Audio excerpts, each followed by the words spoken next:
اگر کسی شخص کو بہت زیادہ بلائیں، مصیبتیں اور پریشانیاں آ رہی ہیں، بیماریاں اس کا پیچھا نہیں چھوڑتی ہیں، تو اس شخص کو چاہیے کہ حضرت یونس علیہ السلام کی دعا کا ورد کریں۔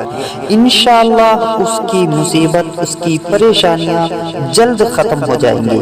وہ دعا جو سورہ انبیاء کی آیت نمبر 87 یعنی کہ 87 ہے، آج آپ کے سامنے میں پڑھتا ہوں۔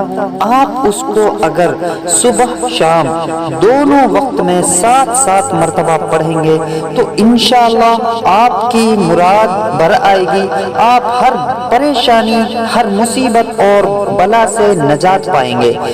وہ دعا ہے لا الہ الا انت سبحانک انی کنت من الظالمین۔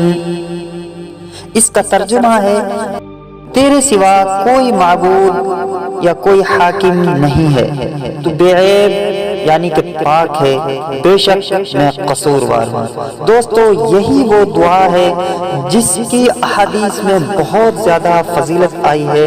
جب حضرت یونس علیہ السلام کو مچھلی نے نگل لیا تھا، اس وقت حضرت یونس علیہ السلام نے مچھلی کے پیٹ میں یہی دعا کی۔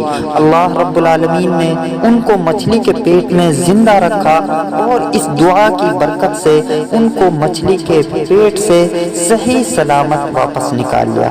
تو اگر ہمارے سامنے مصیبتیں، بیماریاں، پریشانیاں، آفات آتی ہیں، ان سے گھبرانے کی ضرورت نہیں ہے، بلکہ اس دعا کو پڑھیں، انشاءاللہ آپ کی مصیبتیں ختم ہوں گی، آپ کو راحت اور فراوانی ملے گی۔ ایسی ہی مزید ویڈیوز کے لیے ہمارے چینل کو سبسکرائب کریں اور ویڈیو کو آگے ضرور شیئر کریں۔ جزاک اللہ خیر۔